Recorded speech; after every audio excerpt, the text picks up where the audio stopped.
Boa noite a todos, sejam bem-vindos a mais um Evangelho no Lar. Agradecemos a presença e antes de iniciarmos, convido a todos a me acompanhar na leitura do livro Agenda Cristã.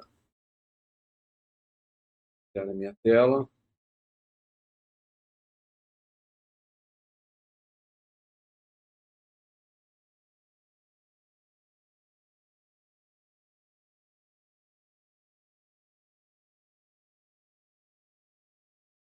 Você mesmo.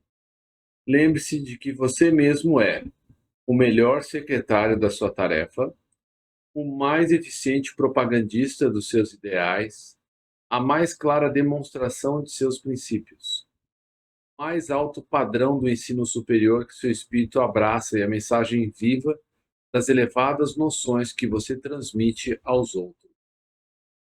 Não se esqueça igualmente de que o maior inimigo de suas realizações mais nobres, a completa ou incompleta negação do idealismo sublime que você apregoa.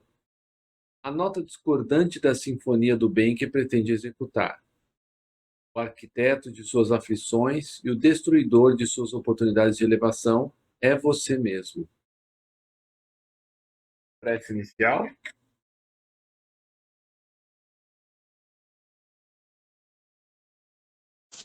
Pai, na terra e no céu, sagrado é o teu nome, seja feita a tua vontade conosco como no espaço. Dai-nos do teu pão suficiente para o dia. Em tua compaixão, perdoai-nos e alargai-nos nossos corações, para que perdoemos uns aos outros. Guia-nos para ti, Senhor, e dá-nos tuas mãos em nossas trevas, pois teu é o reino e em ti estão nosso poder e realização. Amém. Rogamos ao Senhor Deus Todo-Poderoso enviar-nos bons espíritos para nos assistirem, afastar aqueles que possam induzir-nos ao erro e dar-nos a luz necessária para distinguirmos a verdade da impostura.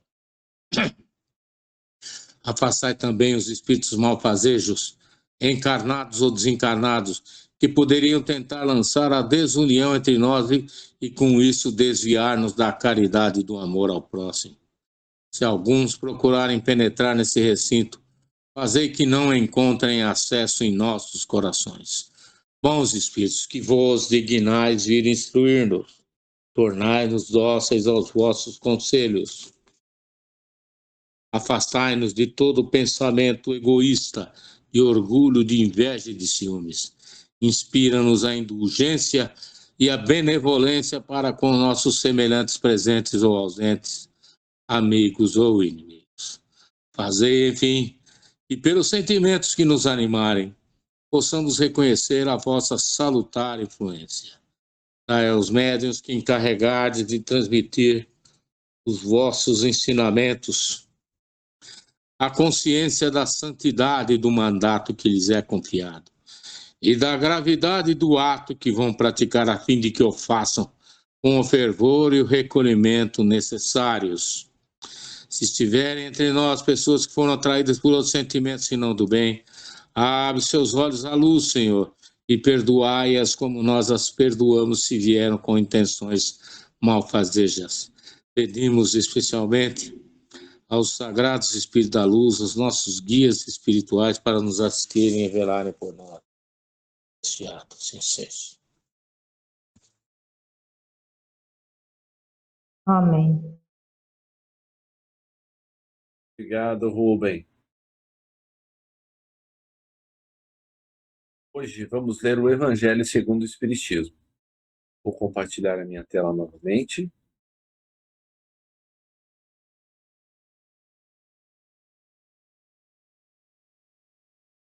O tema sorteado para a noite é o mandamento maior. Mas os fariseus, tendo sabido que ele tapara a boca aos saduceus, se reuniram. E um deles, que era doutor da lei, foi propor-lhe esta questão, para o tentar. Mestre, qual o grande mandamento da lei? E Jesus lhe respondeu: Amarás o Senhor teu Deus de todo o teu coração, de toda a tua alma, de todo o teu espírito. Esse é o maior e o primeiro mandamento. E aqui está o segundo. É semelhante ao primeiro. Amarás ao teu próximo como a ti mesmo.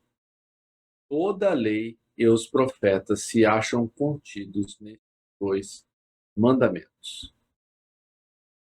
Caridade e humildade, tal a senda única da salvação. Egoísmo e orgulho, tal a da perdição.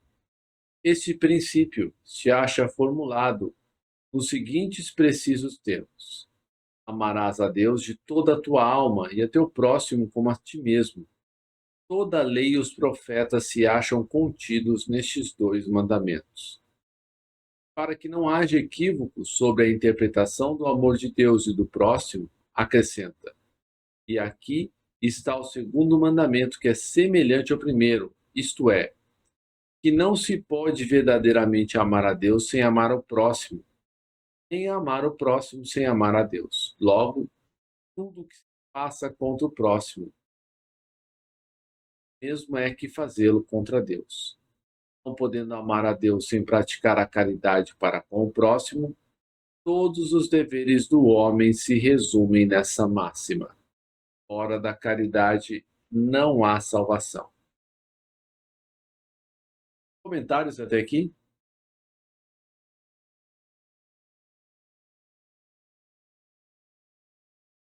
Eu creio que nós tenhamos feito várias abordagens sobre essa temática, né?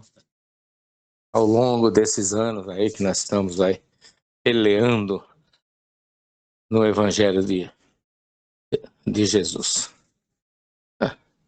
Não há o que questionar, né?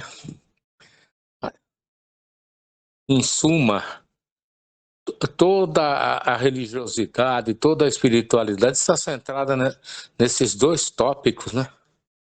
Amar a Deus sobre todas as coisas e ao próximo como a ti mesmo. Os demais mandamentos são meros complementos que visam uma melhor conduta do ser humano nesse planeta, né? Para que ele consiga aí, no decorrer das suas reencarnações, evoluir espiritualmente e alcançar aí, né, a benevolência de Jesus. Não há mais o que acrescentar, não, meu irmão? Irmã.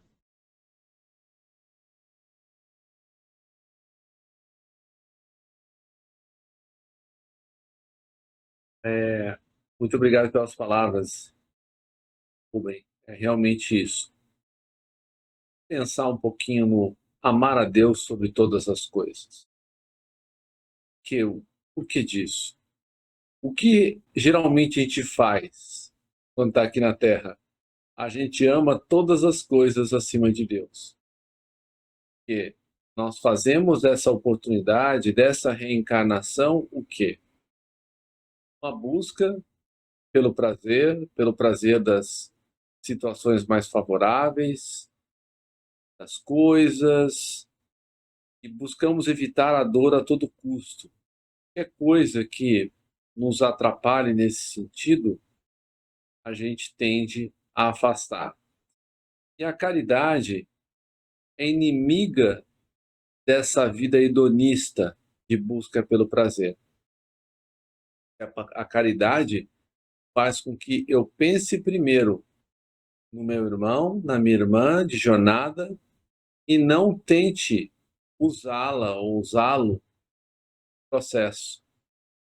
Então, veja que nós temos um estilo de vida, pelo menos a maioria de nós somos criados para sermos úteis à sociedade.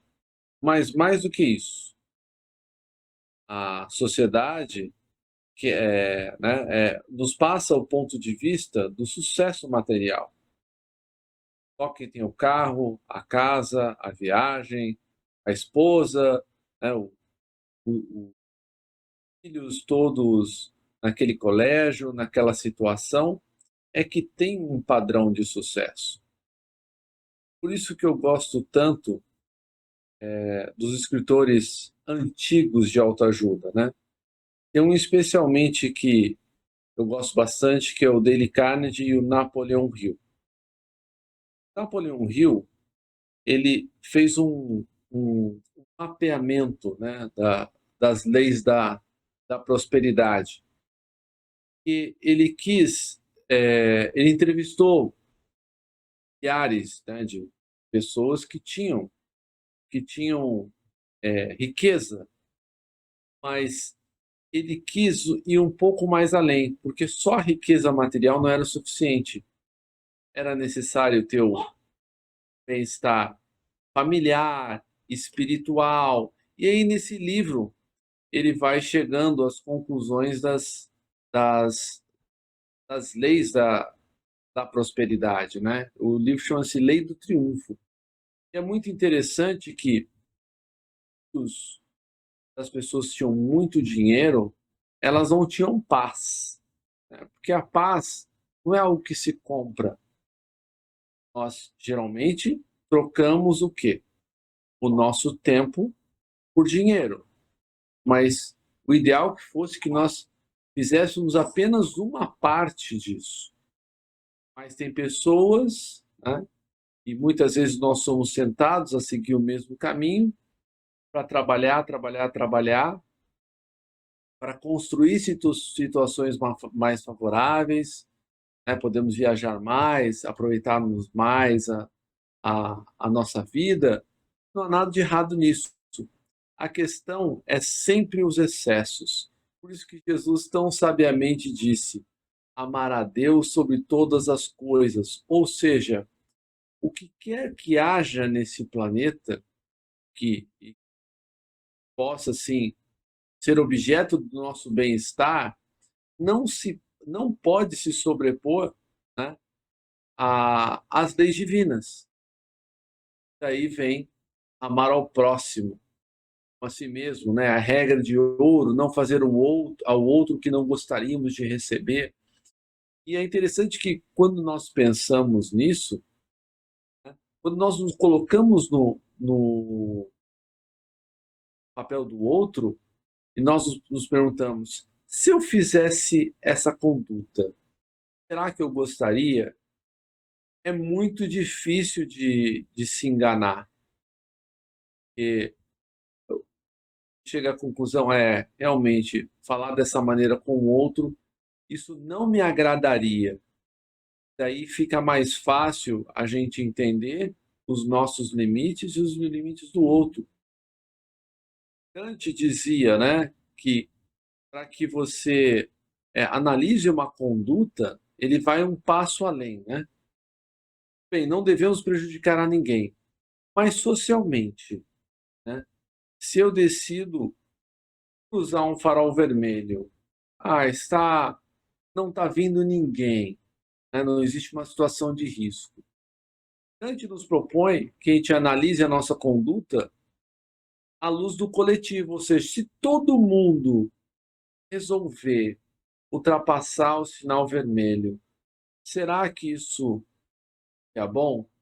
A própria Zona Azul, que às vezes nos chateia, a gente tem que pagar para estacionar na rua, que é um local público. Mas aí você vai lá e encontra vaga. Todo mundo ignorasse, todo mundo parasse onde quisesse, em cima da calçada, isso seria bom para nós? Então, aí a gente vê que não seria bom. E daí Jesus nos pede que a gente vá além e pense no nosso irmão ou na nossa irmã de caminhada, né? De fazer a caridade, não só a caridade material, mas moral, de tolerância, suportar. E isso, eu trago esse conceito para a nossa família que eu achei muito interessante. Quando a gente pensa em suportar o outro, nós pensamos apenas em tolerância, mas suportar é mais do que isso, é dar suporte ao outro, né? Então, se eu estou numa família, além de tolerar os comportamentos que por vezes se tornam ofensivos, eu tenho que dar suporte ao outro para que ele cresça também nessa realização. O nosso crescimento espiritual, ele é individual, mas nós estamos inseridos, todos nós, num contexto coletivo. Círculos menores, como a família, para os maiores, como a escola, a faculdade, o trabalho, os nossos amigos, por fim, as pessoas que encontramos nas ruas todos os dias, seja no trânsito, no supermercado, no posto de gasolina.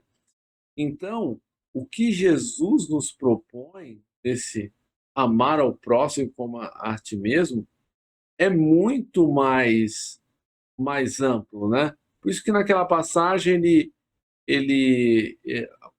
quando ele é chamado, né, o, a mãe pelos irmãos, aí ele pergunta, mas quem que é minha mãe? Quem que é meu irmão? Todos são meus parentes, né? Porque estamos todos um ideal de humanidade. Então, para Jesus, um espírito perfeito, governador do nosso planeta, não existe pai, mãe, irmão. Todos nós somos aparentados, né? Comentários? É claro, Fred, que se não houvesse as convenções sociais, a balbúrdia seria generalizada e provavelmente nós voltaríamos das cavernas, à animalidade. Mas é claro que com o advento de Jesus, com a vinda dele, seu evangelho, a humildade elevada à excelência, algo sobrenatural, insuperável, não? Então, o que nós podemos fazer é nos reportar a como ele viveu aqui, né? Como ele se manifestou aqui, né? Há um ensinamento no Evangelho segundo Chico Xavier que aborda essa passagem da seguinte forma: Jesus ensinou em barcos emprestados, ensinou em bancos públicos, nas praças em que comparecia, nos montes, nos lares de companheiros. O Evangelho nos relata que muitas vezes ele ensinou na casa de Pedro, isto é, na casa de Pedro por empréstimo. A única propriedade do Cristo foi a cruz. A cruz de Cristo foi a única propriedade de que ele foi o único dono. Não se fala de uma casa do Cristo, de um território do Cristo, mas a cruz do Cristo é muito recordada. É algo para nós refletirmos, né, meu irmão? Essa busca aí incessante de bens materiais, de posição social, né, de progresso, até no âmbito profissional, a todo custo. Essa tendência que a sociedade vigente é implacável nessas buscas. Se eles se voltassem aí ao Evangelho, se eles tivessem aí todo dia, como se falavam, né, que se pregavam os grandes evangelistas, lê alguma coisa, algum tópico do Evangelho todo santo dia, né? Eu passo para vocês aí, todo dia, é uma senhora que ela é uma contadora de um grupo famoso aqui, poderoso. Então ela levanta 3h30 da manhã. Católica fervorosa, ministra de palavra, ela oficia missa e é tia do meu genro. E o que ela faz? Ela abre o evangelho antes de iniciar os trabalhos profissionais dela e divulga a mensagem diária. Se vocês verificarem aí, 3h35, 3h40, são os horários que ela faz essa postagem. E eu me comprometi a fazer essa divulgação, a mandar para o máximo de pessoas do meu relacionamento aqui, de WhatsApp e etc. Eu sei que tem muitas pessoas que se irritam. Poderia mandar outras coisas, inclusive licenciosas, né? Então você vê que é difícil atingir todos, mas aquelas poucas pessoas que lerem essa mensagem todo dia e levarem, né, a capricho, como a gente fala, né, serem assíduas, eu creio que já estão fazendo muito bem para si e se ela retransmitir para outros, né, do seu hall de amigos, eu fico muito feliz. Esse é o objetivo de todos nós, né, meu irmão? Tanto aqui, como das boas mensagens que nos mandam, né? Eu procuro retransmitir. É um objetivo que eu tenho de vida e eu vou perseverar. Obrigado, meus irmãos. Obrigado, Rubem, pelas palavras, parabéns pela perseverança. Alguém mais gostaria de fazer algum comentário? Obrigada. Não, Fred, obrigado. Bom, meus amigos, vamos então passar para a última fase do nosso evangelho, que são as vibrações. Vamos agradecer porque muito recebemos. Vamos pedir as bênçãos do alto para os nossos irmãos que encanados, que estão em sofrimento, e estes aqueles que saíram da vida física pela porta do suicídio, a Carla, o Luiz Roberto, Dias, o Alan, o Bruno, o Charles, o Fred, Clóvis, Ana e tantos outros. Que todos eles sejam abençoados, que todos eles sejam auxiliados. Você que nos ouve, adote também um irmão suicida.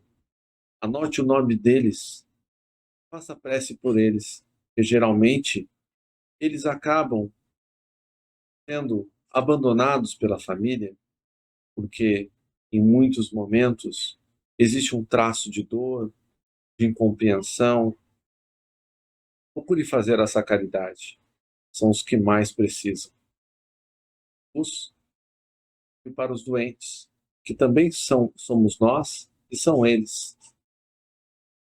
Pedir também as bênçãos do alto para todos aqueles que detêm o poder na terra. Os homens e mulheres possam restabelecer e manter a paz no planeta, fazendo o melhor que podem pelos que mais precisam. Vamos a Jesus por todos aqueles que fazem o bem. São manchetes dos jornais, pelas igrejas espíritas, quaisquer outras casas de oração. E por fim, peçamos a Jesus que nos fortaleça no caminho do bem, para que possamos cumprir com coragem os nossos deveres, fazendo assim a nossa pequena parte na construção do reino de regeneração que Ele nos prometeu, mas que começa no coração de cada um de nós. Nossos esforços diários para dominar as nossas más tendências. Seja, graças a Deus e graças a Jesus. Agradecemos aos bons espíritos que vieram comunicar-se conosco. Pedimos que nos ajudem a pôr em prática as instruções que nos deram e façam que cada um de nós, ao sair daqui, seja fortificado na prática do bem e do amor ao próximo. Desejamos igualmente que essas lições sejam proveitosas para os espíritos sofredores, ignorantes ou viciosos, que puderam assistir a esta reunião e para os quais suplicamos a misericórdia de Deus. Uma boa noite a todos, que Jesus nos abençoe sempre. Obrigado. Obrigado, obrigado. Amém. Deus abençoe a todos. Assim seja. Boa noite. Ótima semana para todos. Obrigada.